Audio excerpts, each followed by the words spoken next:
Oke, dalam episode ini kita akan mempelajari bagaimana sebenarnya cara membuat hero dan navigation pada website yang Anda punya. Nah, kira-kira di sini kita tidak akan start from scratch ya. Nanti linknya akan saya letakkan di sini, di deskripsi videonya. Nanti jika Anda melihat ini dari YouTube, maka saya akan buat juga di description YouTube-nya. Nah, untuk sekarang yang pasti Anda tahu jika Anda klik link itu, dia akan mengarah nanti ke Tailwind Playground yang ada di sini. Ya, nah Anda bisa copy semua kode yang ada di sini dan Anda bisa paste tepat pada satu file yang akan kita buat.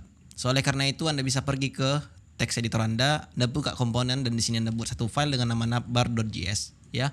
Di sini kita mulai dengan membuat boilerplate RIA-nya dan kita paste langsung di sini. Namun yang pasti Anda tahu di sini ini bukanlah JSX format, ini adalah markup. So yang bisa kita lakukan untuk saat ini adalah pergi dulu ke HTML to JSX. Yang mana seperti yang kita tahu dia akan mengconvert nanti semua markup tersebut ke dalam JSX ya. So saya uncheck kelas yang ada di sini, Anda paste di sini. Kemudian di sini Anda copy dan Anda paste tepat pada navbar komponen kita yang ada di sini. Alright, jika sudah Anda pasti melihat di sini agak bagaimana ya kan, hanya karena ini adalah formatter saya yaitu adalah prettier. Yang config-nya bisa Anda perhatikan semi true, single quote true, tab width 4, use tab false. Oke.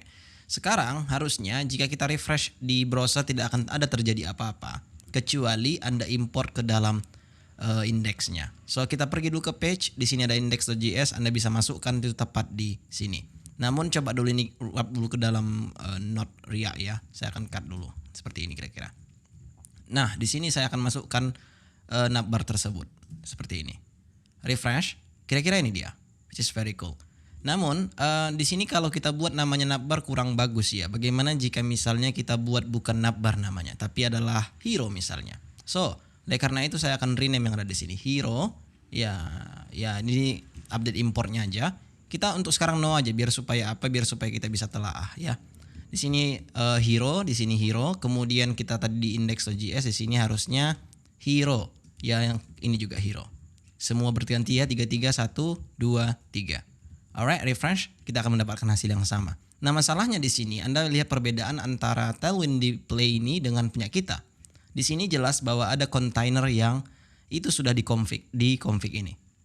Ya, jika misalnya Anda tidak tahu bagaimana caranya, Anda bisa pergi ke tailwind config.js di mana ini sudah kita gunakan sebelum-sebelumnya, dan jangan lupa masukkan di sini container dan kita buat sini centernya itu true, harusnya center colon true, kemudian di sini ada lagi padding yaitu 1 rem saja kita buat. Much like what you expect ketika Anda melihat yang ini. Refresh di browser, kita sudah mendapatkan hasil yang sama. Oke, sekarang tugas kita adalah bagaimana cara membuat ini ke dalam komponen. Karena saat ini yang Anda perhatikan, ini adalah kode yang berulang. Bagaimana jika ini kita cut, terus kita masukkan ke dalam satu komponen yang namanya navlink. Seperti ini kira-kira. Atau ya huruf kecil semua juga tidak ada masalah sih. Ya, seperti itu. Nah, di sini kita paste dia. Pertama, coba dulu, oh ya ini salah copy ya. Ini yang saya copy itu adalah brand. Jadi brandnya tetapkan di situ. Yang kita perlu copy itu adalah yang ini. Ya, kita masukkan ke navlink ini. Nah, sekarang harusnya href ini akan kita hilangkan atau Anda bisa langsung explicit di sini. Href dan kemudian di sini Anda buat lagi children. Href untuk yang ada di sini. Kemudian di sini juga ada kita buat children. Namun kadang ada kalanya kita ingin share props-nya. Kenapa? Hanya karena kadang ada link yang bentuknya target blank gitu, kira-kira seperti itulah. Tapi ya udahlah, untuk saat ini kita buat keep it simple aja dulu. Oke, kita kembali ke hero. Di sini daripada anchor kita ganti menjadi navlink. Sepertinya saya udah ke ke doktrin bahwa navlink itu camel case, bukanlah seperti itu. So oleh karena itu saya rubah dulu ya. Dan ini di mana saya letak? Harusnya di sini di komponen ya, bukan di situ. Nah, ini kita rubah dulu namanya menjadi huruf besar untuk L-nya. Dan di sini juga. Sebenarnya tidak harus sih, cuman lagi sudah terdoktrin aja. Gak enak aja jika tidak dilakukan gitu. Nah, ini kita masukkan ke sini navlink, kemudian kita scroll ke atas, harusnya bisa kita import sekarang di sini, import navlink from, dan kita masuk di sini navlink seperti itu. Kemudian jika sudah, sekarang kita bisa scroll ke bawah sini, ini kita ganti menjadi navlink.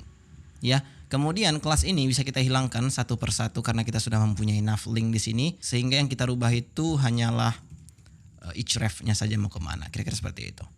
Nah ini juga kita ganti menjadi nav link. Ya semua lah Anchor berubah menjadi nav link karena kita sudah mempunyai komponen di sini, ya kan? Ya ini kelasnya hilangkan dan sekarang ini juga seperti itu, ya nav link. Kemudian ini juga nav link. Harusnya yang ini. Alright, sekarang sudah clean ya. Kita sudah mempunyai nav link ke dalam komponen sehingga kita refresh di browser hasilnya akan tetap sama saja. Oke. Nah, step pertama sudah selesai dan kenapa saya buat seperti ini ya hanya karena biar supaya tidak kita ulang lagi dari awal apa yang sudah kita lakukan gitu. Maksudnya gini, untuk melakukan hal ini kan sangat simpel sekali. Hanya memberikan teks, terus ketika di hover bagaimana, terus ketika misalnya di hover lagi backgroundnya bagaimana, itu hanya teknik-teknik yang mungkin Anda sudah tahu gitu. Nah, di sini yang ingin saya tekankan adalah bahwa ini belum ada responsif sama sekali. Jika Anda perhatikan, ya untuk tampilan ini oke lah responsif. Maksudnya untuk tampilan desktop oke lah. Tapi ketika udah masuk ke smartphone, masuk ke misalnya iPad, masuk ke misalnya yang ini atau apapun itulah, sudah tidak bagus lagi terlihat gitu loh. Oleh karena itu pada episode ini kita akan bahas bagaimana caranya. Oke, yang paling pertama, jika misalnya Anda perhatikan di sini ada sign in dan sign up, di mana ketika misalnya itu bergantung pada user yang sedang login. Kira-kira seperti itu. Coba dulu saya buat di sini.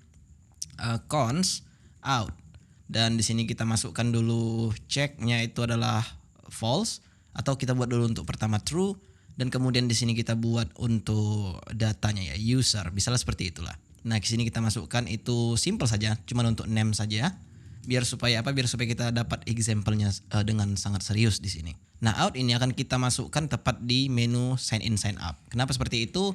Ya kita ingin membuat conditional di sini, if out check maka kita akan tampilkan yang mana, dan ketika misalnya tidak autentikasi yang kita tampilkan ya yang ini gitu. Nah ini saya akan copy dan saya akan paste di sini. Alright, yang pertama yang ingin kita rubah itu adalah yang ini. Kita ganti menjadi out user name. Seperti itu saja. Ini hilangkan dulu, kita refresh di browser. Kira-kira seperti ini yang kita dapatkan. Namun ketika misalnya outnya kita buat di sini false, maka yang kita dapatkan adalah sign in sign up. Kira-kira seperti itu logikanya, ya kan? Nah, itu yang pertama. Yang kedua, coba dulu kita buat di sini Command Shift M. Dan ya, ini saya close dulu yang tak penting-pentingnya karena Anda juga sudah tahu nanti ingin melihat linknya di mana, itu di sini ya di bawah videonya. Dan ini juga close. Untuk sekarang kita lihat ini sangat berantakan sekali, ya. Yang pertama, jika Anda perhatikan di sini juga width-nya tidak 100%, hanya karena apa seperti itu? Pada dasarnya, jika kita perhatikan di sini ada width 2/3, yang mana itu untuk desktop saja atau by default ya seperti itu. Namun ketika misalnya sudah kita masuk ke smartphone, ya sehingga kita ingin menu ini juga jadi apa namanya ya? Ya ke bawah sini lah, paling tidak seperti itu. Namun bukan itu yang kita lakukan. Yang ini kita lakukan adalah hidden aja dia, atau sembunyikan aja semuanya. Kemudian kita buat navigasi baru untuk mobile. Kira-kira seperti itu. Nah, sekarang tugas kita adalah membuat dulu ini bagus. Yang pertama, coba dulu width-nya kita buat by default itu full. Kemudian ketika dijumpainya mid screen ke atas kita buat dia 2/3. Kita refresh di browser, kira-kira yang ada sekarang seperti ini. Namun permasalahannya tetap ada di navigation-nya. Oke, oleh karena itu Anda bisa scroll ke atas sini. Navigation ini kita akan show dia ketika misalnya sedang di desktop lah atau large screen ke atas. Oleh karena itu di sini kita bisa buat hidden LG block. Refresh, dia tidak akan muncul lagi di sini. Namun ada beberapa yang harus kita lakukan di sini, seperti misalnya itu membuat teksnya lebih kecil daripada yang default. Sini kita akan stick menggunakan XL, kemudian MD screen ke atas kita 3XL, kemudian di sini teksnya kita buat LG atau base saja sudah cukup, kemudian di sini kita buat MD. Sekarang harusnya kita refresh di browser, maka dia akan lebih nice daripada yang tadi. Oke. Kemudian browse ini tidak perlu Anda udah bagus sekali tuh, atau Anda mau kecilkan juga tidak ada masalah. Kita bisa buat seperti ini. Ini kita buat MD, kemudian di sini kita bisa buat VX4, P-nya kita buat 2. Dan jangan lupa buat teks SM di sini. Dan by default kita sudah buat apa? Teks tiny ya. So kita buat di sini MD teks tiny. Alright, refresh. Kira-kira seperti ini dia. It's very cool. Dan coba dulu untuk shadow gray 400 ini kita akan masukkan itu cuman di mid screen ke atas, tapi by default kita akan buat 300 saja. Refresh, ini dia. Tidak nampak ketara namun ya udahlah itulah itu kan gitu. Nah, di sini kita hover dulu. Hover BG gray berapa? Misalnya 50 aja, terus kita hover lagi, teksnya kita ganti menjadi blue 500. Alright, sekarang harusnya jika kita close ini dan kita hover, maka dia akan muncul di sini. Anda bisa buat ini 600 by the way. Transition Anda buat bisa, duration Anda bisa buat 300 misalnya, seperti itulah. Refresh. Iya, ini dia. Cool, right? Oke, untuk responsifnya sudah bagus ya di sini. Cuman coba dulu untuk header ini, kita akan buat dulu semantik ini. Kita ganti aja ini ke header ya.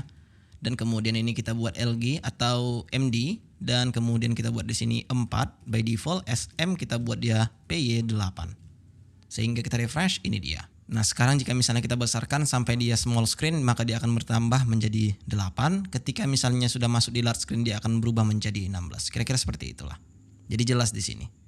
Nah, cuman sepertinya kita bisa masukkan navigation tersebut pada mid screen ke atas ya. Di sini kita buat LG. Coba kita buat MD, refresh. Ini dia. Ya, saya rasa tak bad-bad kali kalau kita startnya dari mid screen ke atas, bukan dari large screen ke atas ya. Dan untuk mid screen kita bisa buat di navlink ini.